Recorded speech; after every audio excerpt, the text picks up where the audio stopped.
The last week or so, there's been probably one topic of conversation in the comments that's been more prevalent than anything else. And I've been kind of avoiding it because I figured we were smarter than that, but apparently not.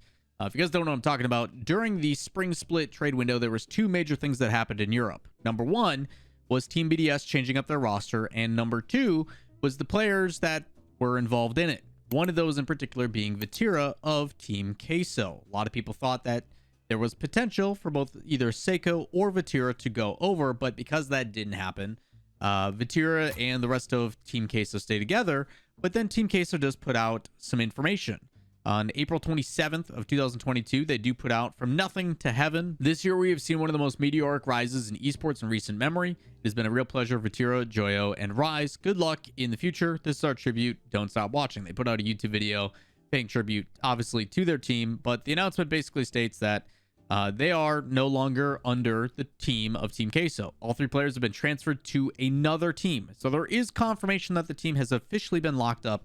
And this happens almost immediately after the trade window. So the reason as to why Team Queso is no more and the team is now former Team Queso, also known as not Cloud9 on official polling places, is because they have already been picked up. So that is not up for debate. They have a new organization. This is also confirmed by the old organization, which probably got paid an incredible amount of money to let that happen in the first place. Team Queso does state that they will not compete in the next Rocket League split, but they are preparing another project to become champions again. So I assume they're taking a step back, trying to assess some of the new talent, and then may pick up a new team. But that is the end of the chapter for Team Queso. But what does that mean for the former Team Queso roster? What does that mean for Rise, Vatira, and Joyo? To which the community has been baited and clickbaited and basically lost their minds collectively, and everybody in my comments is like, what is happening? Cloud9 is tweeting so much. Is this? And it's exactly what they want. This happens every single time. There is a few organizations in particular, especially in the Rocket League esports scene, that anytime there is a chance for a roster to be signed, there is a couple that people immediately are like, oh my god, we have to talk. This is who we think it is. It's going to be. And Cloud9 is pretty much on the top of that. And of course, because the players are very self-aware of this, decide to farm impressions like crazy. This is me telling you all on record, it is not Cloud9. I understand that Joyo, apparently Jack, Rise have all tweeted that it is, but it is not. And the reason why they tweet that is because a tweet about another team by a player on Dignitas got 4,500 likes. The reason why Rise did it is because it got 3,000 plus likes. The reason why Joyo did it, it got about 3,000 likes. They are just farming impressions because the internet is very gullible and people think this is real. It is not. It is not Cloud9. We also saw a lot of funny interactions online in regards to this as well. Someone on Reddit made 100 moist clouds in jokes of Moist Esports and Cloud9 as one, and 100 thieves in there as well. I'm surprised they didn't find a way to throw TSM in there in some capacity, or like ninjas in pajamas, who are also notorious for like tickling the fancy of esports fans everywhere, but then putting in a really low bid, and then the players being like, yeah, we're never gonna sign that, and then they go off and do their own thing, only to use their facilities if needed for boot camp. You also saw on the subreddit post a like bingo card of how long before the next Cloud9 bait, and it seems to be perfect because now Cloud9 again is being talked about even in this video and is getting exactly what they want. Even though they have no investment or no financial backing in Rocket League esports people continue to talk about them until we run out of breath, which is just unreal. You even see Cloud9 reply to the opening day of the European split with Cloud9 replying, let's go X Queso. Again, it's just bait. It is not actually a thing. The best thing that actually came out of this was actually in form of a tweet that happened on that same day. April 27th was the announcement, and Cloud9 also says, do you dip your chips in Queso? Still bait. Version 1, formerly of Cloud9 roster, back when it was Torment, Squishy, and Gimmick, did end up picking up the former Cloud9 roster and decided to have some fun with some puns. They said in reply, "Stop tormenting them, Cloud9," to which Cloud9 replied, "Just trying to get a rise out of everyone, even using the period in Rise's name." Rise just replies, "Follow me back." The amount of puns just kept coming, and I'm sure they're displaying somewhere on my screen, but there's been a bunch, and the thread actually is pretty funny. If you guys haven't read it, make sure you guys go check that out. But it just goes to show that not everything needs to be taken so seriously, and it is also a very good way for version 1 to increase their own foothold. So there is a lot of funny jokes within that thread, but I think the overall theme is that people, again, critical thinking being something that is very important, need to kind of look between the lines of seeing more. The one thing that has been prevalent, or I guess consistent throughout this entire thing, is that Joyo and the rest of the former Queso roster, and even some other players, have synchronized tweets of tweeting out thunder and stuff with clouds and all that kind of stuff.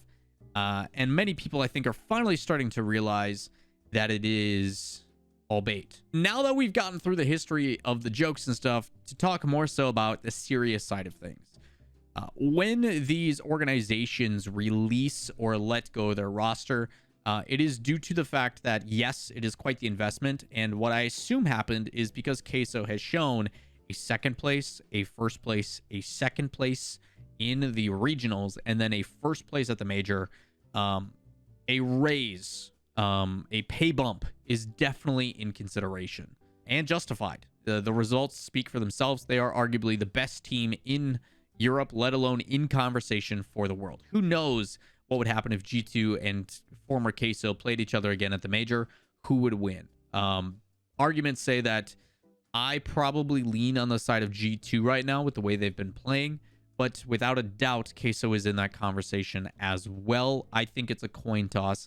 Both teams leading the charge in their respective regions, and it's convincing. G2 just won the first regional of spring, back-to-back events. I do not doubt that Queso will be in the grand finals, most likely, as long as double elimination doesn't completely screw things over. So you are a team that now is asking for a raise from your organization. The organization says, hey, no, we're not going to pay that. It's not within the budget, but we will position it in a way to make some money. We will let people buy out your contract and take ownership and pay you what you guys are deserving, and we'll work as kind of the mediary in this to make sure that everybody is happy in this. We recoup a bunch of our money.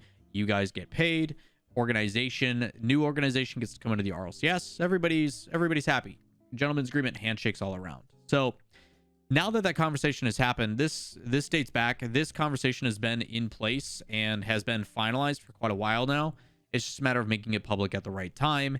And from what we have heard and what all things are considered, this will become public either the day before or the day of the RLCS EU event on Friday, when we start to see the things happening. This is why I'm putting this video out on Wednesday. So on the 6th, at the absolute latest, is when we'll find out, because we have to. The team will be playing with a team stream. What that's all going to entail, what that's going to look like, will be exciting to figure out. Based upon the information, it'll be interesting to see how it is covered. But ultimately, that is the finite, like, we have to know by that day, because that's when the matches actually begin. Whether they're going to pull a phase and announce right before their matches or otherwise, I don't think is going to happen, due to the fact that they have to have a team stream first before it comes out and becomes what it is. I wouldn't be surprised if they put it out actually tomorrow, due to that fact, to build some hype around it and get some people noting and recognizing it as kind of a big deal. The announcement is an important one. This has been kept under wraps for a reason. There is a reason why people like Shift have not made it public, out of respect for the people involved. Are also why I am not saying anyone specifically, because of who it is and what that information is. It is more so respecting the wishes of the people involved not to. But there is people in consideration that I will provide insight on. At any given moment, there is quite a few organizations that are keeping their eyes on Rocket League esports. There is some that we have mentioned in the past. If you'd like to know who those are, you can go back and take a look. But there is one that stands out that you guys should be able to deduce on who it is based upon things that have happened recently. And I think it's pretty straightforward. Now, I'm not trying to give away specifically who it is because I do know. Is one of those that at any given time, there's a lot of moving parts that go into how this applies. And just trying to provide insight without getting myself in trouble. When multiple organizations put in a bid for the team, there's a lot of factors that go into place. Number one, it always comes down to the players. That is probably the most difficult thing about these, is because the players do own the spot. No matter what happens, contract expiration, anything else, if the players decide to not sign with an organization after things have expired, that spot is theirs. That organization is left out to dry, and they've got to find a way to make things happen. So not only is that part of the consideration, but then all these organizations come in and are basically bidding within each other to say, hey, we put in this offer. Do you accept or decline? And most of the time, those organizations get word that each one is in conversation with the other. A lot of this also has to go through and get approval from Rocket League Esports to make sure that within the league itself, has been accepted and can be recognized, because a lot of people behind the scenes have to prepare graphics. They have to make sure everything visually and for the professional side of things is done ahead of time. There's a lot of people that know who this is, and as it has been known for a while, because it has to be. There has to be certain things in place to make sure that the end product for the entertainment of all of us is done in the correct way. And doing it last second is not the way to go about it. It's not the way to make people happy. Plus, if future esports decals come into place or any of that other kind of stuff, those are processes that these organizations have approached Psyonix on ahead of time in hopes of being able to make that happen whenever the next release or the next batch of those will be. So between multiple organizations, I can tell you, when you are bidding for arguably the best team in Europe, it is going to be expensive. And in order to be in that conversation, you have to be a pretty heavy hitter. So hopefully that gives in mind a couple of people who you think it may be, but ultimately I'm curious on who you guys think it is. I think there's some pretty obvious ones that you can name down below.